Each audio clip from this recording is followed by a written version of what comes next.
means gaudy, cheap, poor quality. And you're like, oh, it's like looking in a mirror, isn't it? And welcome back to another Linux Gamecast Weekly. The show covers the latest Linux gaming news, reviews, how-tos, and most importantly, whatever the hell else we come up with. I'm Vince Stone, joined every week by Jordan Swag and Pedro Mateus, and together with you, Shot Realm Dynamic, helping us form Cocaine Voltron. He is here to save the day. Gentlemen, we were talking about fruitcakes, dwarves, dwarvish fruitcakes, dwarvish fruit, holiday seasoning, just in general. Also, fun, happy time, space camp adventures. All that and more is going to be in the pre super shows. And if you want to go back and listen to that, if you're a beautiful party patron. But I'm playing the waiting game. Jordan doesn't get to play this. Pedro, you order stuff from Aliexpress. Yes. What's the normal turnaround time? If I get it in 2 weeks, I'm doing good. It depends, because they have a warehouse here in the UK. Okay. And I always look, it's like, is it in stock here? You know damn well that's not what I'm talking about. Yeah. All right. Yeah, no, 2-3 weeks, usually under a month. If it takes more than a month, then I go to the orders. It's like, hey, what's going on? You might get reminded. It's like, we'll send another. Yeah, it's one of those things. It's like you never order anything in a hurry from AliExpress. It just shows up eventually. It's like, yeah, I got a shipping notification. The fuck did I order? I'm like, oh, right. Had that earlier this week because I'm still waiting on the, like a cooling fan, like the last piece for that router that I'm going to do a video on. And I'm like, just completely checked out on that. I'm like, right. Been so busy finishing up the Rasta stuff. So I think 2 months total to get all the parts needed for that. So that's going to be a tough sell. But like, hey, in just a couple of months and a lot of patience, you too can get all the parts that you need. You better hope that you don't ever have to, they all work is what I'm saying. You have to like put a list of the components and like what order to get them in so that they all arrive at the right time. Right. So like order this 3 months out, order this 2 months out, and then it will all show up on the same day in and around. Yeah. Oh man, that's been my boring week adventure outside of just finishing up everything on Razda, the X4, the little X86 SBC's dope. Also, I hate making bar charts. I hate making charts. Charts suck. I have nothing but respect for anybody who does, like, charts, Pedro. They're the square things with like other shit in them with numbers attached to them. Yeah. I am a product specialist for Jira. I see a lot of report cards. Yes. Listen, man, your confused face versus like sexually aroused face are getting way too close together these days, man. I can't tell. Look, I'm just sexually very aroused happy by that Jiro? Nori Charts. is on board for that. Numbers. You gotta review the burn down charts at the end of the month with the spouse and be like, we could be a little bit more efficient. We're not clearing tickets at the same rate that we have been previously. What's wrong? Do we need to extend the sprint? No. One thing we got to do on Thursday is Jordan and I tried to escape hell. We got very, very close. We're almost at Earth. We did. Jordan brought up and he's like, hey, we're almost at a part. We looked up and like, good night. We got that out. But you've been on a holiday all week doing a little yard work. I have. Yeah, I did some yard work amongst other things. Took the week off. That was nice. I saw the third Venom movie. And nice. that was fun. You know what? I didn't hate it. Would I You've been recommend at the current it? job for a minute now. Are you at the point now to where you're like, it's not going to be an absolute dumpster fire when I come back? Get everybody trained up? We'll see. Oh, all right. I mean, like, right. Like that's the thing. Like, you can think that as much as you want, but it's just wishful. It's just wishful dreaming, right? It's hoping. Because when you come back, it may not even be something that happened the week you were gone, but like something catches fire immediately once you clock in. You're just like, welcome back, motherfucker. Blam. Pedro Mateus learned something very recently involving fast food. I did today even. As it turns out, there's been a Wendy's open in Cambridge since May this year. I had no idea. I just imagine that you're discovering this, and there's just like you from outside of your apartment, you hear "mother," and you just grab Nori, like Nori, get in the car, we're gone. We got to do this. So you partook in the square hamburgers, yeah? Yeah. Oh yes, we had some square hamburgers. Nori's like, that's expensive. It's my favorite Ghost song, we'll by have the way. Square hamburger. The one time we'll have some Wendy's. Well, That's okay. it. Now, fair question. Wendy's in Portugal, yes or no? I don't know. Now I don't know. I would say no, but What I'm trying to establish was something that you were just like, fuck yeah. Or was it like, about time I've been really jonesing for Wendy's? That's the thing. I've been hearing about Wendy's for a while. When I was in the US in 2008, I never went to a Wendy's, so reminds me a little bit when I was in Finland. The first Taco Bell opened up there, and everyone was very excited to go eat at this Taco Bell, and I'm like, oh, prepare to be disappointed. That's sweet summer children. So yeah, no, we had some Wendy's today. I had the Krabby Patty and the French onion cheeseburger. The Krabby Patty was disappointing. The French like onion. crab?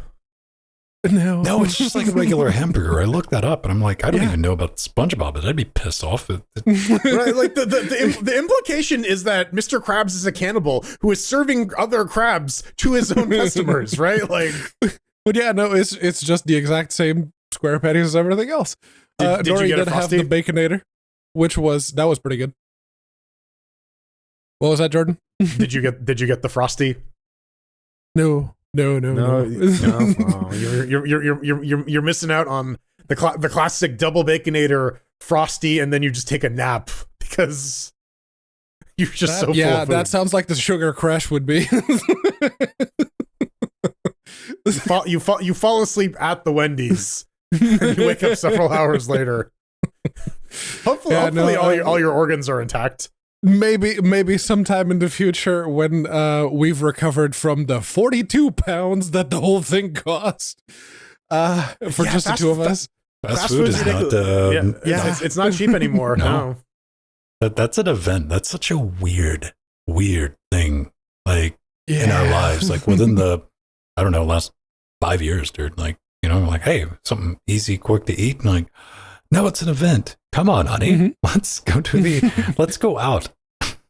It's like the once Wendy's. every few months couple of things we'll have like the fancy fast food, which used to be the cheap one, but not anymore. Now Wendy's is the fancy one now. Fortunately for us, though, the horse not price sensitive. Don't give a damn. No, the horse only eats at In-N-Out because the horse is an OG. It's the Steam Update.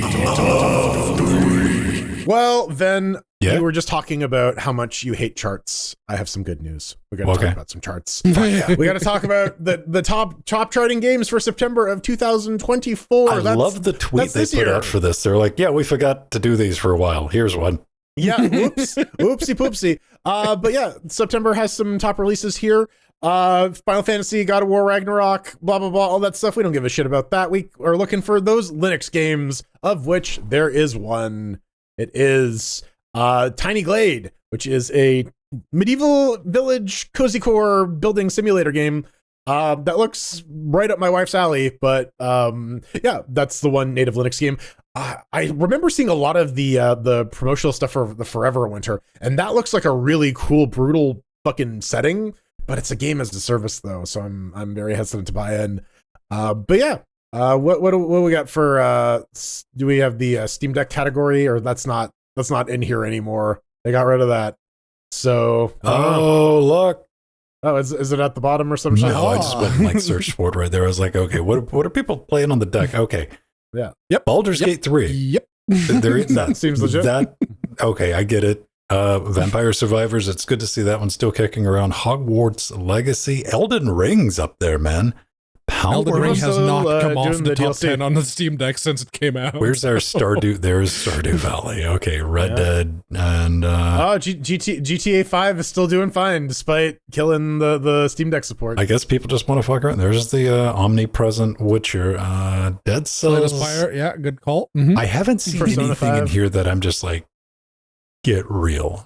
Diablo. All right. Bellatra, yes. Bellatra is also available on mobile now, so that's crack for some people. The one I'm actually looking forward to putting some More time of this at into 11. is- Apex 11. Oh, yeah. Uh-huh. I really want to try Metaphor, but that didn't make it on the charts this time. So, Who didn't? Yeah, But, you know, I know two people who lost just several hours in Tiny Glade because they bought the game and they started it, and then they emerged like 2 hours later. It's like, holy crap! I did not realize I was what year is just this? creating the things and adjusting like the little details and everything for 2 whole hours. What is that? Is that like I need something to do simulator, but like with floofy graphics? Pretty much. Yeah, So, very pastel coded okay. with like building sandbox things like I like how that just evokes a clear mental image. Floofy graphics are like, yeah, that one. yeah, Yeah. it's cozy core. That's the aesthetic now. Mhm. And we need But floof yeah, likes. for me, of the list there, Witchfire, I like what it's putting down. I like the fantasy roguelike first person shooter.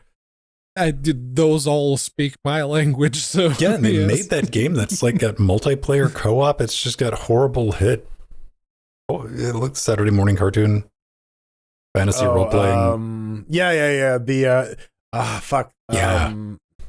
It looked great. It looked like a 80s. The Obsidian one. Yes, I don't remember the name. The Obsidian one. Yeah, it was by the Pillars of Eternity people. But like when you hit something, it was just like bonk, bonk, bonk. Like especially with the mace. Yeah. yeah, it was pretty miserable. Hey cheaters. How you doing? It's your boy, Old Man Vin, selling you the wares. Man, I got a trench coat. I didn't think ahead. Damn. Sorry, audio listeners. I clearly have on a trench coat that I'm opening up and showing you my wares. Audio listeners, he is wearing nothing under the trench coat. He's completely naked. I never said I was. Good news, everybody. There is a new tool for describing anti-cheat in games. And it does, believe it or not, it doesn't just say, this is some bullshit. No. Valve's done just a little more than that. It helps developers describe what they got going on. So if you're going to be using Punkbuster, it's going to be labeled, right under like your stats, remote play, all the different types. Or if it's easy anti-cheat, uses kernel level anti-cheat. Ooh, requires manual removal. That's even more dangerous. And which games need to do this? All of them. Get wrecked. You got kernel mode anti-cheat, you're going to need to fill out this new field. And you got an old game that's using this, you got to go back and do it too. Yes, I love it. Love to see it. I'd love to see some big deck energy coming our way every now and then because, nobody wants to like put that on their page. You're like, by the way, because kernel level anti-cheat's got some funk to it, and it should.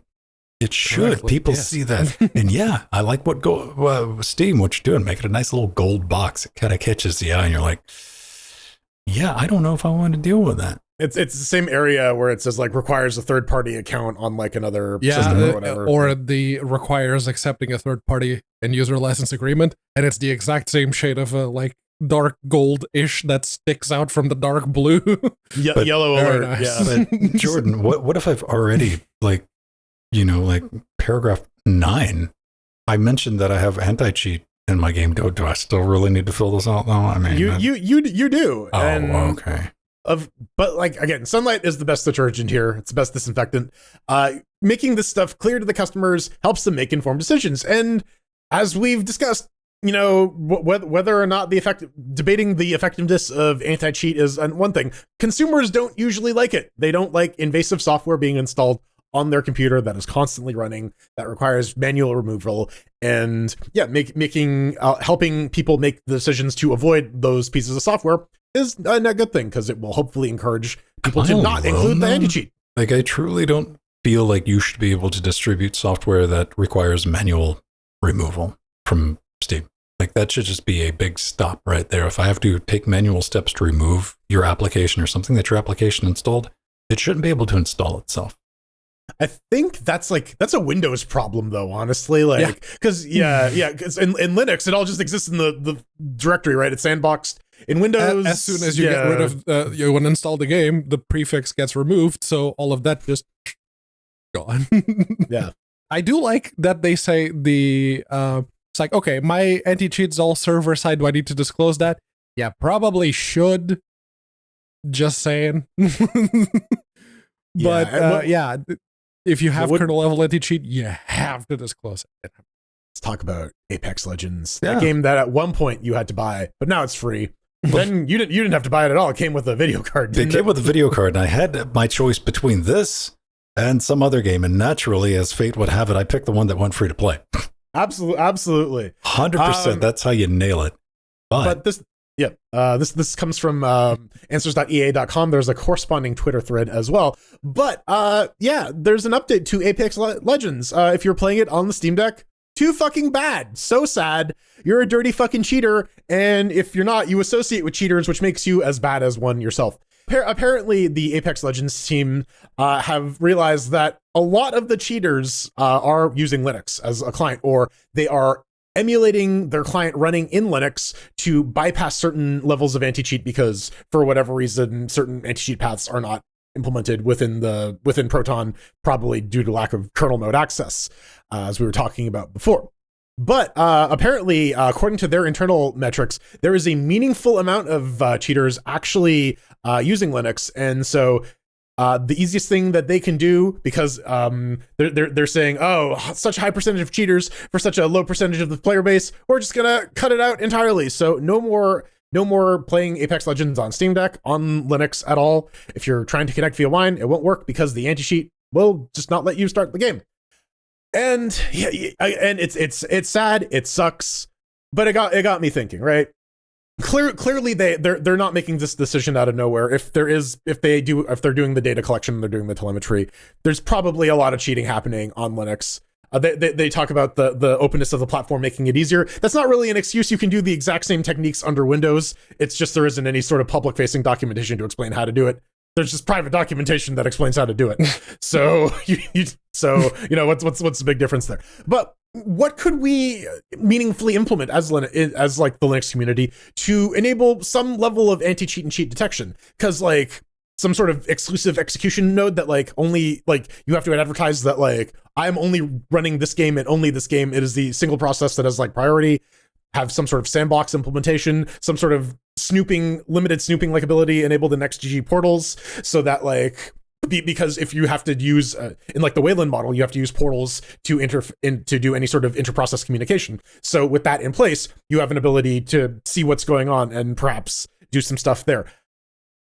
I don't know if these things will have any sort of meaningful impact on like implementing anti-cheat technology in Linux, but it's something, right? Like the problem clearly exists. So what can we do about it? Yeah, well, you could always use Flatpaks or some kind of container that removes some of the ability for people to actively fuck with the files.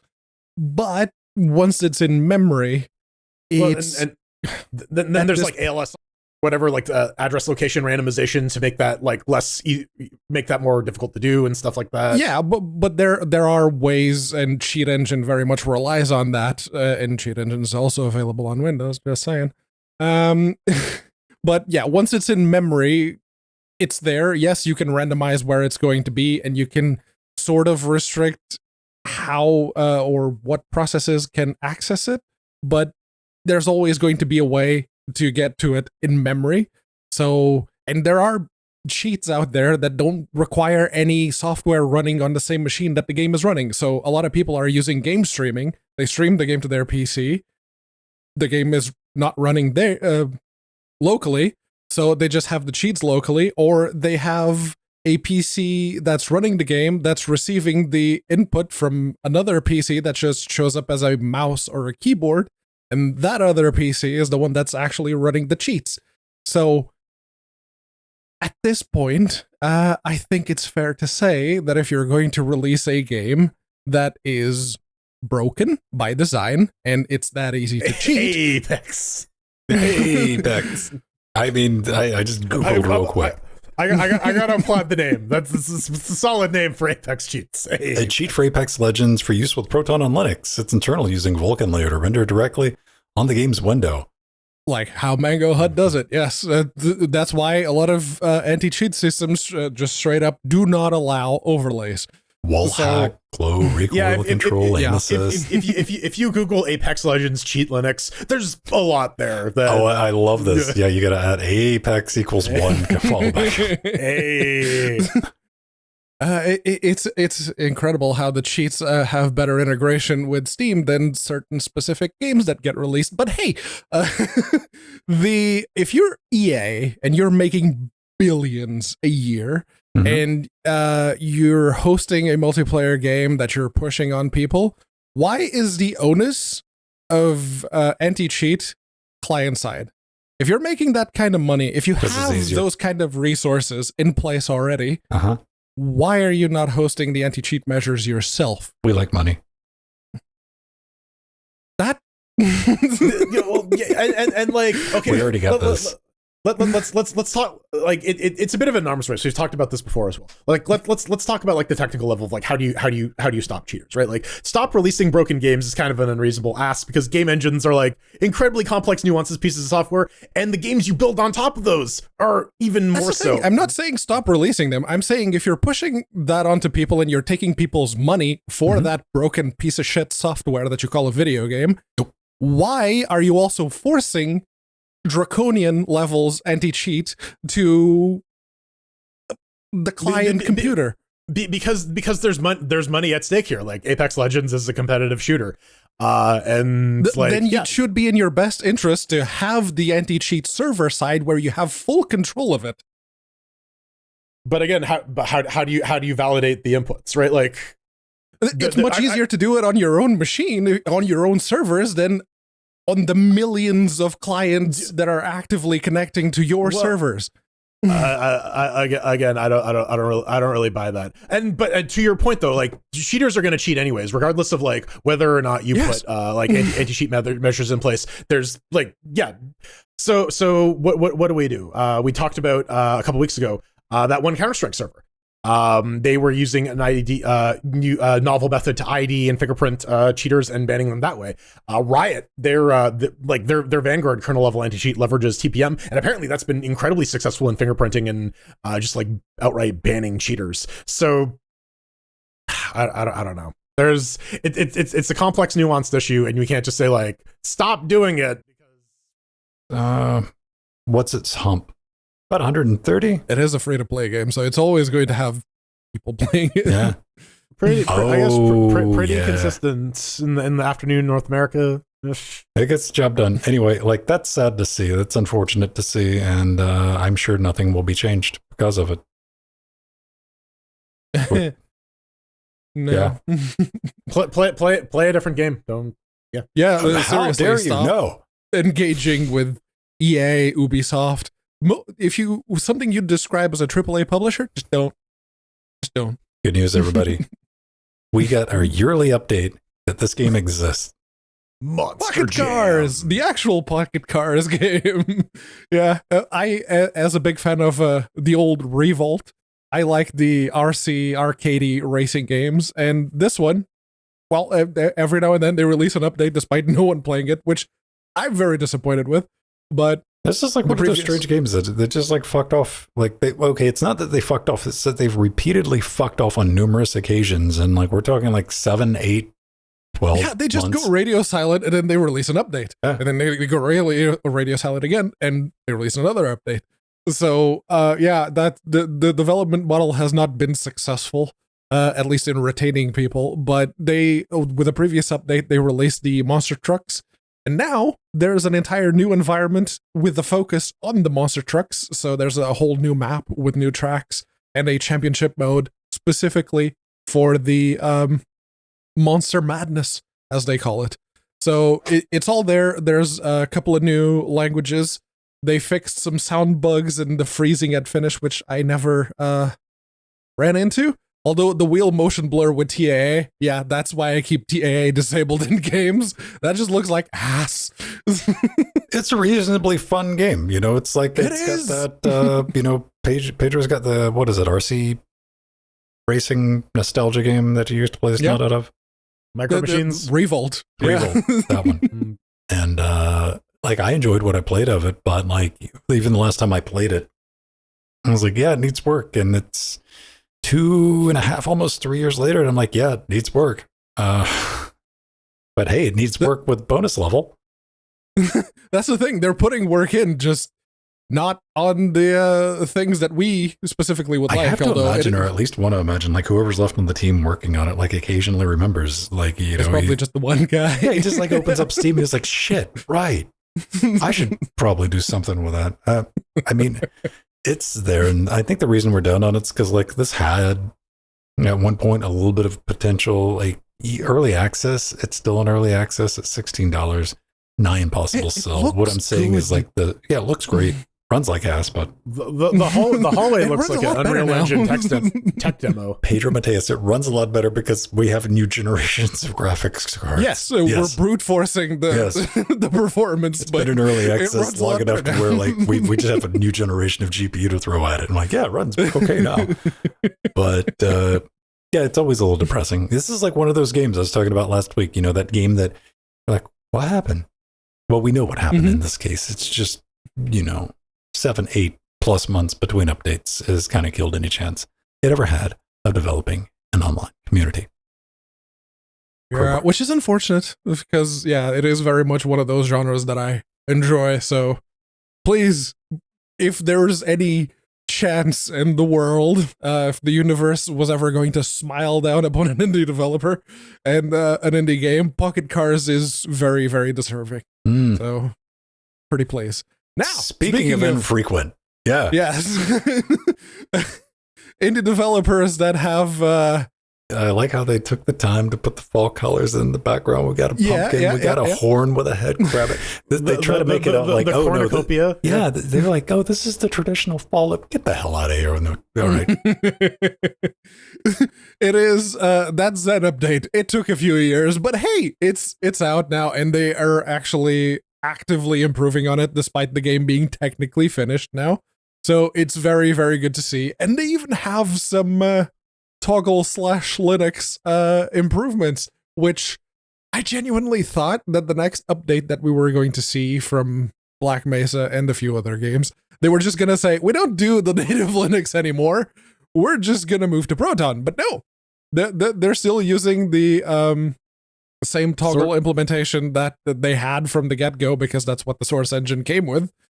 Which is really funny, because on Windows they're actually just like, yeah, we have DXVK here because, you know, we have better performance. Why not use DXVK native for the Linux version? What's funny too is like the actual source engine games have also just moved to DXVK native for their DirectX stuff as well. So they could.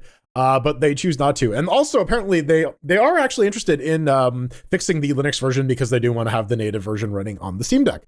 And they're soliciting some feedback. Apparently, they're trying to track down a crash on AMD 7000 series GPUs when you go underwater, which you frequently do in the game. And also, the Steam Deck version may or may not still have a memory leak. They would really like to know if anyone is experiencing that. So please let them know. Also, if you're on Linux, no lens flares for you in the sun, JJ Abrams. Very sad. Hey, if you're going to be working on something, get some co-op going on that without having to do, because we used to have like Sven that worked really good with the old version. Like nothing really works outside of that one thing Jordan found, where you got to set up your own server and like no, we don't want to deal with that. And we tried to get it to work when we were spawning outside of the map. Then we were just like, nope. I would love to see it. And yeah, I guess they're stuck with the toggled ToGL, which is because they're working with a source engine, maybe? I don't know, but that doesn't explain why they could use DXVK. The old version of the source engine. Yeah, they have like the 2013 version of the source SDK that it was built on. Yeah. Now, one of the things that they're going to be doing with like Proton on Linux is like they sort of like, hey, we added some updates to Proton configuration on Linux. I'm like, wait a minute, what? You can apparently set some Proton like configuration. And you're like, hey, this game's going to run with Proton. Let's make sure they get this, and this enabled, Pedro. Yeah. I mean, Glorious Agrill has been doing Proton fixes for GE Proton for donkey's years. No, I was aware that you could like define Proton version. Yes. And remember the the officially supported Proton games that Valve used to do before, you know, Wild West mode was enabled for everyone and all the games just can use Proton. So yeah, no, they had to have something like this built in out of the box, and G just happened to find it, and then he created an entire worth of Proton fixes. So yeah, no, that makes perfect sense. Good to see. Also, they need some help if you're on Windows because they're tired of this game being identified by Bitdefender as a virus. Yes. It's totally not because it is a virus at all. No. So if you have better virus packing technology than they do to help avoid that, give them a call. Yeah. Now, both of you, being the early adopters that you are, immediately ran out and bought a Steam Deck on day one. There is a cottage industry of Steam Deck mods so that you could one day perhaps turn your OG Steam Deck into an OLED, sort of, kind of, not really. There is a 1080p AMOLED screen that this guy has identified and came up with the adapter cable for, that you can install in your Steam Deck if you want to have some OLED abilities. The article seems to indicate that this is kind of battery neutral. The OLED battery savings are balanced off by the 1080p resolution. I wonder what the actual offering an AMOLED 800p screen, would that give you an extra 15-20 minutes of battery life? OLED is going to use theoretically less power. I mean, it depends on where you're at, the display thing. My big thing is, does this come with the bitching red? The Steam Deck skin? No, yeah. I think that's an aluminum shell. Anodized? I don't know. Yeah, no, he's talking about it in the video where he's already created a bunch of mods, and one of them is the full-on aluminum shell. That's why he's not holding the Steam Deck. He has it on the pedestal of the dock because it's a little warm. It's a little spicy. A little warm and probably significantly heavier. Yeah, but it looks dope as shit, so it doesn't matter. Yeah, it does look pretty good. It looks super fly. Yeah, now, I had to look this up, man. There was an iFixit guide for Steam screen replacement on iFixit, dude. I got to step 43, and I'm like, nah, I'm good. Bust out the heat gun. Good luck. Yeah, right. Dude found a panel this. This is a pre-made panel that he found that basically almost does the job. Now, like I said, 1080p AMOLED, but he makes it a point in the video. He's like, all right, I'm going to do a crowd supply for this. Depending on how many people we get, we might be able to get a custom production run, which will get rid of some cable wonkiness he's got going on, and a buck converter for the other bits, sciencey bits. Listen, I'm not a biologist. I don't know how Steam Decks work, but yeah, OLED for Steam Deck. I can't imagine. I imagine a lot of people like the idea of this. Ain't no way in hell they're replacing their screen once they look up. They're because even I looked at that and I don't have a problem tearing apart electronics. I'm like, nah, I wouldn't. Well, I hope they look that up before they pull the trigger on the screen, because that's going to suck. Well, they're going to buy it. It's going to be because listen, I'm guilty of this too. I got stuff in the box where I'm like, I'll do that. And the thing finally showed up. I'm like, I ain't never going to do that. This is the one mod that I said I wanted for the original Steam Deck, and it's a little skinnier. What is it? Vertical active area 87.13 millimeters versus 94. Okay. Yeah, cool. You have a little bit of a overscan, but this is legitimately the mod that I want. And if it was 800p or 720p, it would be great. It would be perfect. People seem really obsessed. That's just okay, no, we got to have 1080p on the Steam Deck because of the ROG Ally. It's but yeah, I legitimately would very much like to have a OLED screen that I could just replace the IPS one on the Steam Deck with. And he does make it a point to say the BIOS patches as well as the patching scripts are going to be open source on a GitHub repo. Mm-hmm. So that's excellent. Really cool. There'll be a link to all this. It's called Deck Site by Shade Tech Nick. There'll be links in our show notes. Just look under the video. You'll find a link to it. I wish it was a lot more not such a pain in the ass to change the screen. Here's the accessory. I keep saying they need to make the NVMe drives like SD cards, where you just click those bitches in and you're done. Let's do that with the screens too. So you just swap them out. Make it like laptop screens. There's screws on the back that you just screw in to hold the thing in place. It's got to be click and connect, so that way when you drop your Steam Deck, your screen just flies off the fucking thing.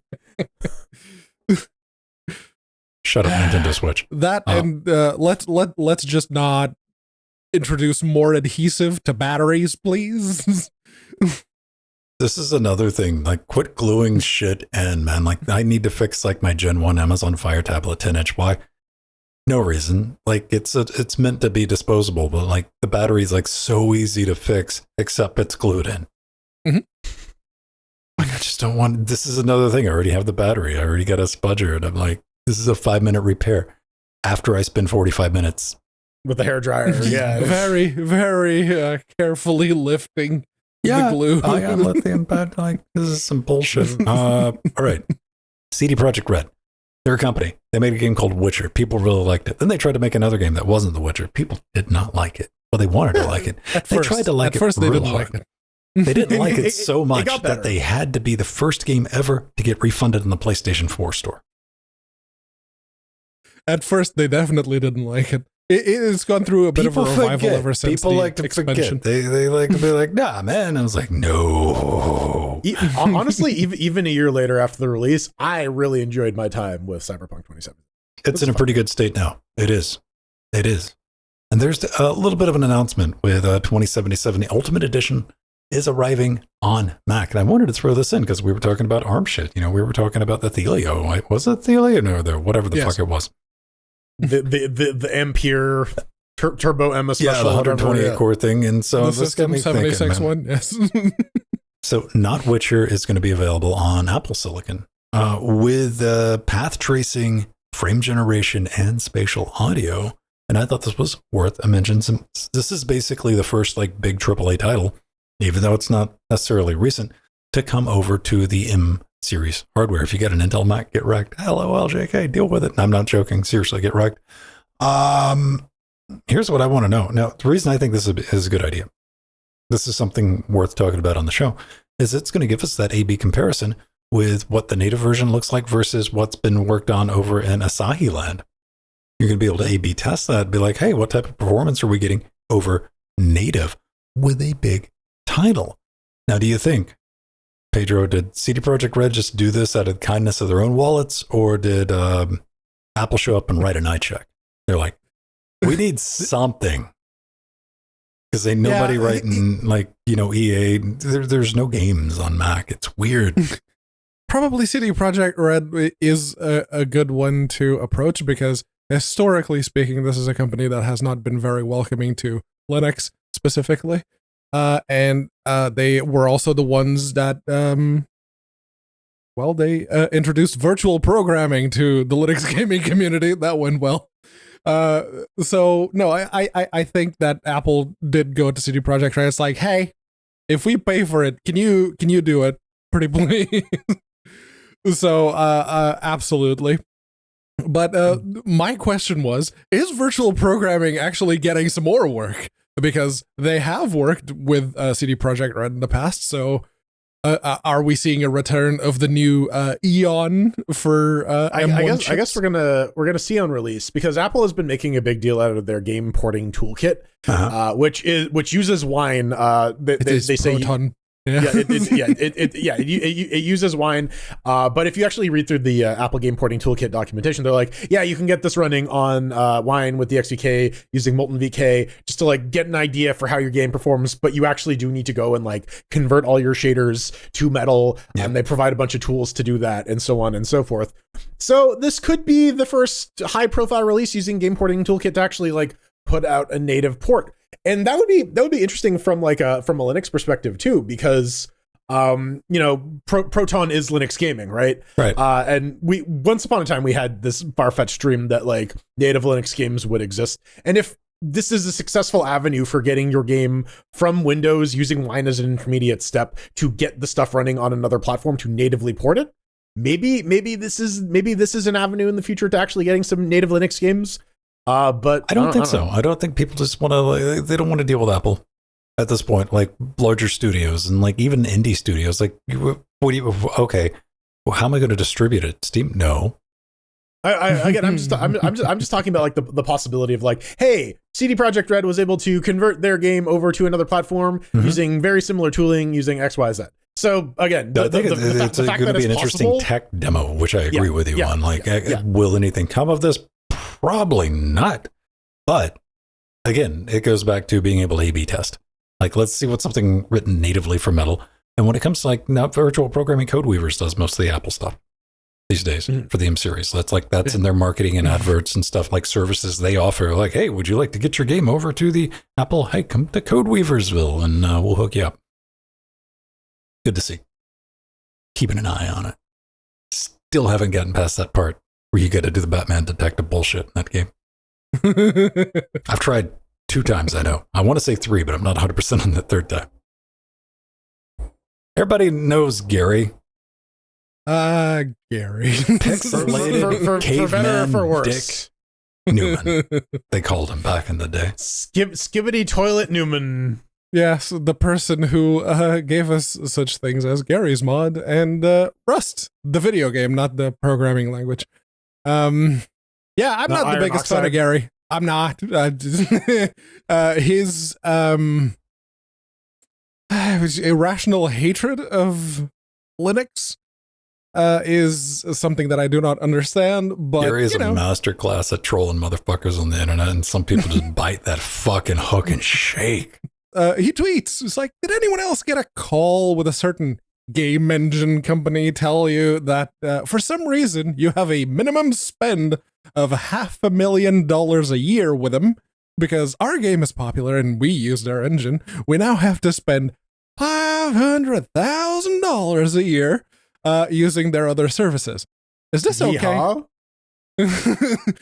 So, yeah, no, if you're still using Unity, especially if you're an indie developer and you don't have the level of reach that Rust and Garry frickin' Newman do, you need to change that shit. Just literally use anything else. Please. God, now. Now, Jordan, you're a big proponent of redoing Garry's mod in Love 2D. No, I think we gotta like demake it as that's in Source, like a text-based though. roguelike. Gary's mod was built in Source, Yeah, so we're it's going to call fine. it Garry's mod. It is going to be text-based, yes. Actually, There's Sandbox and there's that's a Rust. better name than what I had. Those so are the yeah, Unity ones. Gary's Mud. Someone please make that. No, Alrighty. I did go look up Unity, per ass pricing, and it like tops out at $5,000. Yes, if you are doing the pro license, the enterprise license is we need to have a conversation. I do like though if you go to the pricing page and you scroll down, big block text, the runtime fee is canceled. You guys, please come back. Please come back. That got a sensible chuckle out of me. But yeah, and there are some people in Twitter threads that was like, oh, well, don't you need to sign the enterprise contract, blah blah blah, which apparently they have done. The issue is what we got to uncover a little bit though, because this dude shows up and he's like, the enterprise license is a sliding scale. And so you must be making a shit ton of money to end up with a $500,000 tier. We should all aspire to have this problem. And Garry comes back. He's like, this is what I agreed to. And he's like, yeah, that looks like a legacy license. Where's your per seat license invoice? Damn, man, they kind of get into this. He's like, what likely happened? Unity must be running licensing audits, and they had like the oh shit moment when they saw that a migrated legacy license wasn't, because they got rid of the forever license. It was migrated, and turns out Unity might be sniffing around for some change on the floor, and they found somebody who wasn't paying what they should, and they wouldn't get in their cut. The thing that stands out to me though is apparently the extra $500K in supplemental services. It's not just for the license. I think that's a lot of like Garry being Garry. Well, and I want, and again, like to what you guys are saying, Garry is not a reliable narrator in any way, shape, or form. Yeah.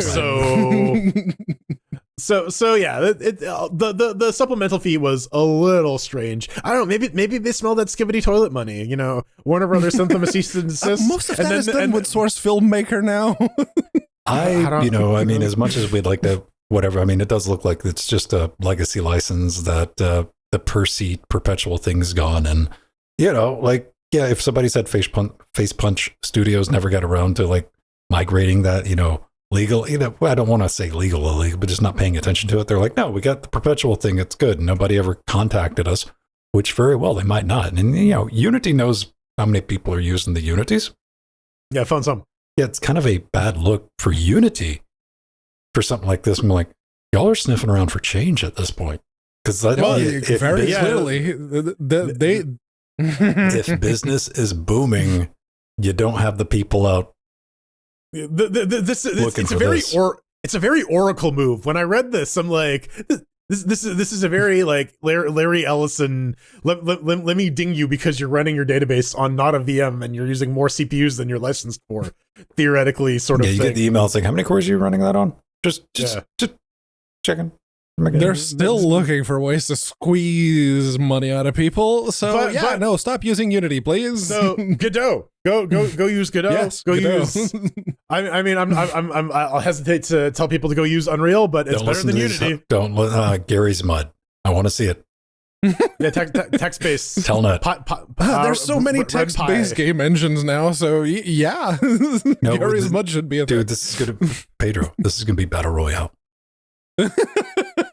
Ooh, Battle Royale mud, like real time. Gary's mud BR. Yep. Yeah. With ray tracing. No, W enter. North. Oh, I got killed. God damn it. First person mud, dude. I'm telling you, dude. All right. So before we get out of here, we got a little bit of hate mail, but before that, we need to talk about what the hell a CCL is. Yes, community content. What does the L stand for? I read content classification labels. Content classification labels. I did actually read the entire thing, I swear. Yeah, but Twitch has come out with an announcement. They're saying that they are going to be mandating that overtly political streams start to label themselves as such for the sake of our advertisers. Because somebody please think of the advertisers. They're suffering. But yeah, I want to give them a little bit of credit because they came right out and be like, yo, we're doing this because of money. All right. Yeah. Well, yeah. At least it's not for the safety of our users. I think the safety thing is ultimately a net positive because like at the end of the day, labeling the stuff helps you like actually curate your community. And most people will self-select out of the content that they don't necessarily want to engage with. I guess. Yeah, and if you go through their guidelines, if you are actively discussing in the Twitch administrator stream administrator page, it says for the political label, discussions or debates about politics, sensitive social issues such as elections, civic integrity, military conflict, civil rights, and in a polarizing manner.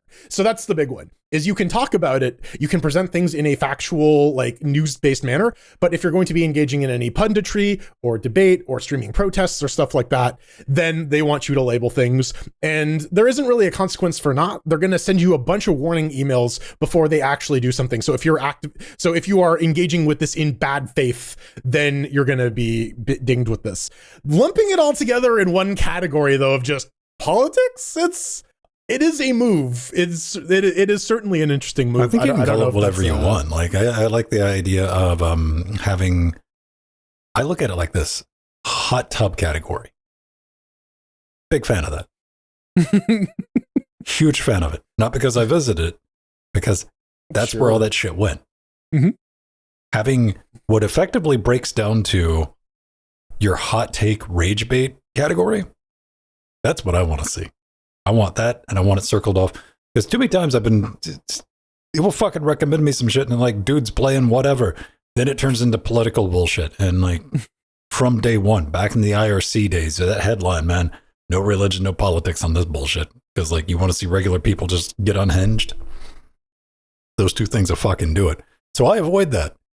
And I do it online. Because if I'm on Twitch, am I old school? Let me know in the comments. What do you go for Twitch for? These days, I've branched out. It used to be just for gaming.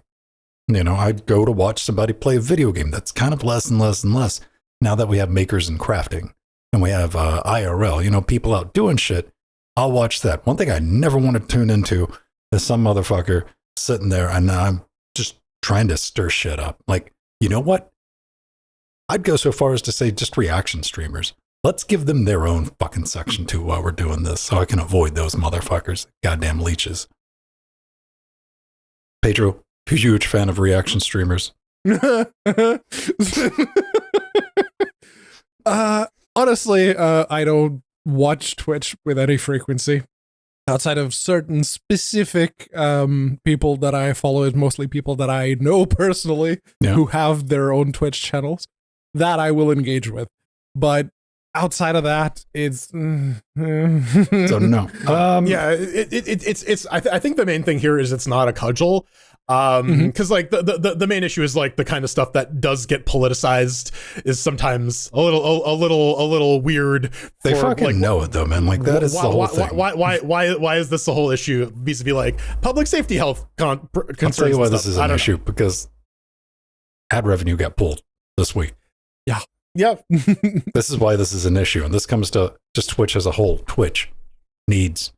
You think they would have this sorted by now?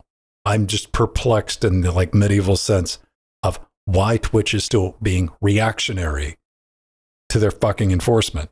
Like, why do you wait until the problem happens? Then we're like, oh yeah, like now we should probably do something. Yeah, guys, we should probably do something about that, shouldn't we? Yeah, you probably should. When will somebody make a streaming platform just for gaming? They tried, it failed. It was Somebody should try to take a kick at that, or mix it up a little bit, or what's some other ones? What was the vertical video one? It was like they actually were making TV shows though, but they were like 4x3. Oh shit! You're supposed to like watch them on your phone. Yeah. Fuck. Tubi. That's no. Tubi is the free one. QB I think was yeah. Like they were writing some checks to people too. Like people like, I got my show on like whatever. And I'm like, what? And then I checked it out and I'm like, that's not going to work. But no, being proactive and stuff like this is a very easy way to get yourself into trouble with your community. Whenever we see this all the time, whenever something changes in one of the big services, everyone fucking hates it. They get a period of having to deal with the fallout, and a lot of times they have to undo part of, if not entirely, what they've done before. Like what? This isn't just Twitch. The stuff with the VTubers, like the nudity guidelines or whatever. Yeah, were problematic for the nudity guidelines that they introduced and immediately had to bring back. We've seen this with Valve. Valve doesn't do anything until there's enough furore around the whole situation. And that boils down to money as well. It's not. Yeah, it's only worth it to solve problems much, if it is affecting the bottom line, which I guess when it becomes a problem, when it becomes publicized enough that they can't not address it, that's when normies start talking about it. Yeah, yes, this is where you're fucking at. Once your internet shit gets out into the real world, they're like, "Fuck, we got to do something about that." Why? Investors, bro. But only when it starts hitting them in the money. Yeah, that's how that works. Up until that point, they're not going to do anything because, again, being proactive riles up the community. It ruffles feathers. This is why we need Valve to fix it. Valve has the only game streaming network in existence right now that nobody knows that exists. Steam broadcast is still a thing, yes. Yeah. We just got to make sure that we only say things that appease our advertisers and make sure that this is why Valve works. This is why Valve works to engage with us with their products and services. Valve doesn't have ads, Jordan. I mean, they do. They have Steam doesn't have ads for the streams. Yeah, they don't. They don't. And when you click on the store page, it does. I mean, when it pops store up, page. No, I'm talking about going to the page with the streams on it, not the store page. Okay. There's no ads there, and when I click on the stream to watch the stream, still no ads there. Yes. All right. And you are on the store, so yes, it is. Is that the same with Discord? Discord doesn't have any ads when that you stream games on that as well. No, right? Discord, we can pour one up. Discord tried to do the game streaming thing too, remember? Then they tried to do the game store thing. Well, but you have to be on the Discord server and join the reality is, man, where people younger than us are watching their live streams and playing their games together on Discord. It's not on Twitch. It's not on YouTube. It's not on streaming services. And I'm talking about people 24 and under right now. I've already looked at the demos. I have a primary source. I can confirm. So this is true, but Valve, here's what I want to see from Valve. Instead of giving you $100 to get my game on the store, let me give you $100 and you give me a fucking stream key.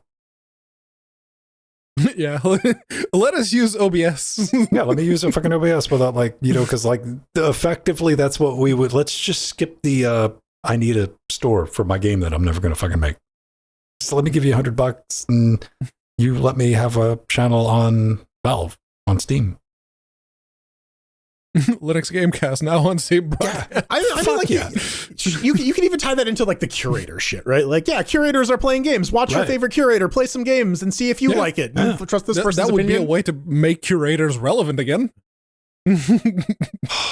Yeah, Valve is like when you take inattention to its just utmost, like just ignoring something and seeing what the fuck happens, which I assume is like something they do at Valve for fun. 2024. Yeah.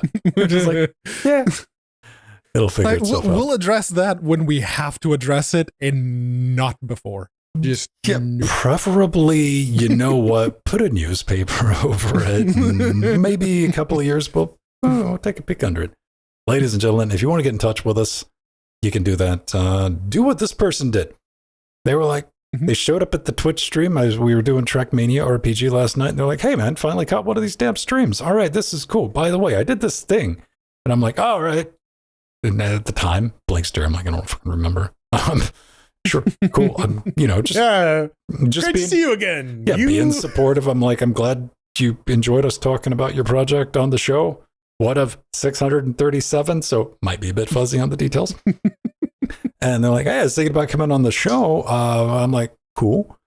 Head over to Linux Gamecast, hit the contact button, and you know what? Go to the bottom. There's an email address, which is no reply at Linux Gamecast, because people get confused about that. Dude, I love it, because like especially the fucking spammers are like, wait, I'm a smart spammer. I'm not falling for that. That's a no reply. You tricky Linux users. But if you do send an email, it does come in. We can send that out. And yeah, they get back in touch. And always, you can leave a comment under the video and we might feature it right here on this very show. Now, Jordan, as well. Patreon's a good way of doing that too. Patreon's a guaranteed way. Patreon's like, yo, I need to talk. But you already know that, because if you're a patron, you got access to our Discord where we're just having conversations during. It's our Slack. It's the Linux Gamecast version of Slack. Linux Game Slack. Right. As someone who uses enterprise chat, yeah, please just let's switch over to Discord. All right. Yeah, someone who uses Slack for work now. Fucking Discord, please. Let's get rid of the 2 chains and just bring up the severed chains from our boy Drew. Drew Redson says, great, I'm Drew. I commented on your first video covering SC, which is severed chains. I'd look that up. And noticed that we did not manage to impress as much as we'd hoped at first glance. I would like to mention to your viewers why I feel reverse engineering can be the future of retro gaming. It exchanges one sizable cost for a bountiful range of benefits, most relevant of which will be general QoL for tons of games which could use it faster load times, bug fixes, higher native resolutions, see in full higher fidelity of game assets, and so on and so forth, to say nothing of the modding potential or the Mac Linux Steam Deck support. I'm hoping to come on the show, share a particular build, and explain the base idea on the range of benefits over emulation more clearly. And, that's it's a valid point, Drew. Like, as we've seen, engine reimplementations allow games to exist on a wide variety of platforms in a very, very portable manner. Like, shit, we have stuff like Half-Life 2 running on Raspberry Pis because we have like the Source 2 engine decompiler running on like ARM and shit, right? Like, and that brings the not just being able to run it on a bunch of different platforms, but a lot of old games that the source code is just gone. Even if people wanted to do something with it, they don't have a source to go back to. And these open source reimplementations also have that, there's a new code base that we can actually read and make changes to. And, it's not just quality of life for the players, but for the developers too. It's good to see. I love seeing stuff like this. And Drew, I'll definitely be back in touch with you maybe towards the end of this month. We will get something together, because I personally am fascinated with the angle of something that I brought up as reverse engineering being like the real game preservation. Mm-hmm. Open source engine reimplementations or decompilation of, like the Nintendo ROMs that people have disassemblies. Yeah. I think there's definitely room for both, right? Like emulation. It's definitely not like one or the other. Yeah. Mm-hmm. Yeah. They both serve like completely different purposes. What I'm saying is I need the Bayonet engine. Yeah, that's it. shameless self-promotion. Go check us out on Patreon. Give us some money. Make the penguin dance. Do we even have the dancing penguin anymore? The money penguin? Yeah. The money penguin.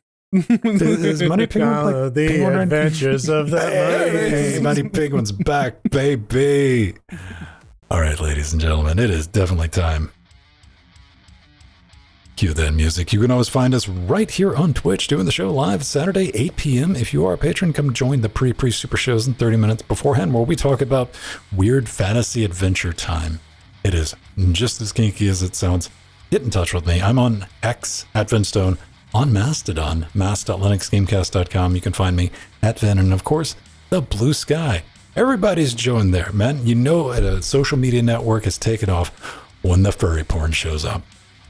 And I'm just admin over on that nonsense. And interfacinglinux.com, if you got questions about multimedia content production under Linux, I got you covered. Hit me up in the forums. I'm Jordan. If you listen to the pre-super shows, then you can find out who I would fuck for clout. Follow me on Mastodon at Frojo at mas.linuxgamecast.com, at Blue Sky at FrojoBSky.app, or at Twitter at The Burning Pool. And you can find me in New World Eternum, because that's where I've been spending as much free time as I have. Go grief him. Go grief Pedro. And the free time that I don't have, that I should be doing other things, it's becoming a little bit unhealthy at this point. But yeah, until ever since I've known you, you've had like a thing that was unhealthy. I have an addictive personality. I am very much susceptible to what that particular game is doing. Fuck you, Amazon. You're just dude had you have faced lockpicking, Pedro. Then we had lockpicking didn't last as long as I would have hoped. No, laptop Pedro was the reigning champion. Laptop me is still very much ongoing. I'm just trying to save repair money. Pedro was an interesting side jug. Yeah. But yeah, no, if you can find me in Eternum, if you're not in the Centauros server, you can find me on Mastodon. It's unaccounted for at mas.linuxgamecast.com. Yeah. Oh, kill his ass, Simi Scrunchie. Yes. Grief his ass. Please. Yeah. I'll give you a free month of Twitch Prime. Actually, this current season, I haven't done the PvP yet, but the previous one, yeah, I was... Find him, stalk him, kill him. I got you covered. LGC cares. Not legal advice. Totally legal advice. Dynafire, everyone. After some credits. See? Which button? So tawdry. Hokiness maximum. Isn't that tawdy for the sexy one? Not tawdry. I just was like, fuck. We gotta thank the advisors, Arthur, and we gotta thank our executive producers, 1, 2, 3, 4, 5, Ian, Ishep, Kreducky, Drummer, Targos, Barbara M. Scott, Atomic Ass, Mike, and our little Nikki fans, Eggy, Basil, Empty, and Casey. And the Sea Monsters, Asking Joe, John, Dirty Dean, Angel, Dementor, System T, RL, Rider X, Machina, Nehemiah, Veritanuda, Trudgian, Mike, and the Ethnos, Reddisk, Mark J, Tara, Oil of Hope, Benjamin, Nova, Chad, Romeo, Nubbin, Turnover, Martin, Renee, Leonardo, Kim, Chris, Steve, and Jill. And of course, all our lovely cheerlings flying by. And a quick shout out to Basil for that 58-month resub, along with Vizera for that 8 Not month. Frieza. Vizera. It's something you put in your eyeballs. It burns a lot. Oh. And yeah, totally, I wasn't totally looking up what tawdry means. Means gaudy, cheap, poor quality. And you're like, oh, it's like looking in a mirror, isn't it? All right, rule this time. Dynafire. See you next week. Tawdry. 5 dudes.